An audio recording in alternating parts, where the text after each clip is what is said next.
And as maybe you don't know, I ran into a guy today and realized that it's this primary is just one primary. It's not separated into the Democratic and Republican parties. First time in the governor's race this has happened. Everybody's on the same ballot. The top two go on in November. So theoretically, both Tim Donnelly and Neel Kashkari could be 1 and 2 and end up meeting each other again in November.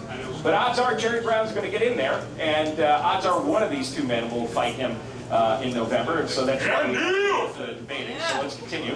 Yeah, and that's a perfect segue to my question, which we'll start with Tim. I mean, I'm serious about this. I want to beat Jerry Brown, but this is not 2003. Ray Davis is not governor. We don't have the same deficit problem we had then, and all the problem with the electricity crisis. Everything went on. We don't have Schwarzenegger all his money. You know where I'm going with this. Tim, if you do finish second, and I'm amazed and very glad that you did finish second in a lot of polls right now. You're showing up second. I think that's great. And you're the candidate against Jerry Brown. My question is, how do you beat him? How are you going to get over people that are not your staunch Republican conservatives, and they call them Tea Party supporters? You've got to go beyond that. What are you going to do? Well, absolutely. Look, here's the deal. We have over 50 locations right now where people are walking door to door. We've got over 1,000 people in this state that are going to help me walk California. Well, you know what? After the primary, should I advance, and I believe that I will, I am not going to be walking just to Republican doors. I'm walking into communities that Republicans haven't been to in years. And you know what? Jerry Brown is not going to show up. He doesn't feel like he has to. And I don't think he understands what can happen when you're so arrogant. When you look at what he has done to this state and the way it has affected people. He took us from first to last in the past 40 years in everything that matters. We were first in education, and now we're circling the drain, competing with Alabama and Mississippi and losing. You know what? That matters to people. And we need common sense education reform, not Common Core.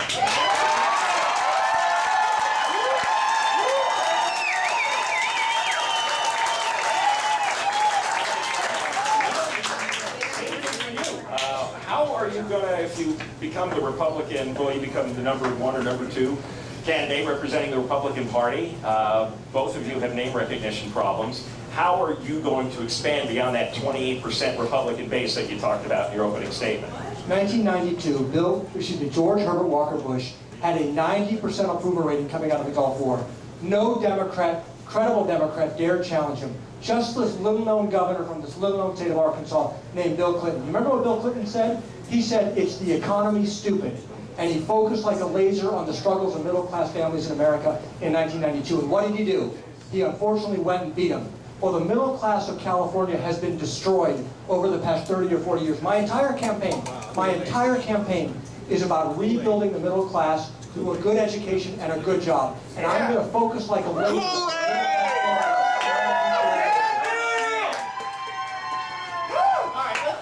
Let's talk about education, because there was a headline the other day that an abysmally low percentage of California students are proficient in math and reading, and we spend more money than we ever have. Most of it goes to teachers, administrators, and staff. That's 75–80% of the budget in every school district.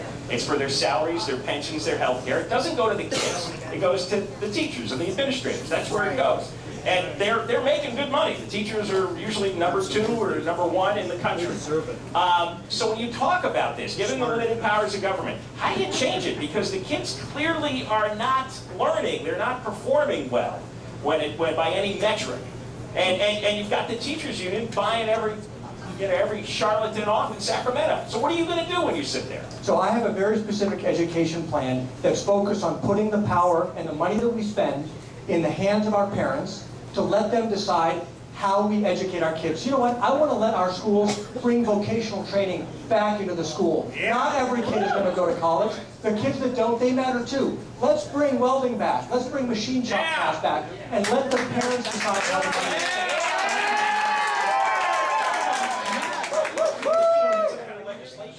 Well, here's the thing. We need legislation, but if the legislature blocks us, the governor of California has extraordinary power if he has the courage to use it.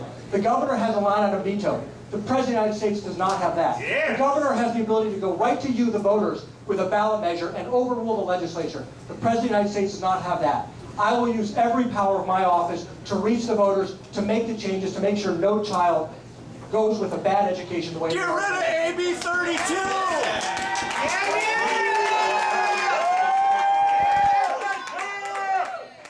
Well, the first thing is your zip code shouldn't determine your future. And we have millions of kids trapped in failing school. We need to have school choice. And you know what? There was a study that just came out that said that California has the most segregated schools in the country. Well, that's a shame, because education is the absolute key to success, but Jerry Brown and the teachers union have knocked out the bottom 3 rungs of that ladder. And the way we fix it is real simple. We need to start by respecting teachers. We've got teachers that are in a system that's designed to fail. We need to come up with a fair way to evaluate teachers. That way we can pay the good teachers more. We can get the great teachers to travel around the state teaching their teaching methods to all the other teachers, just like we do in the business world. And then, if the teachers have bought into this fair way of evaluating them, we'll have a fair way to get rid of the teachers who never should have spent a single moment in a classroom with our kids, so we can put the students first instead of the union.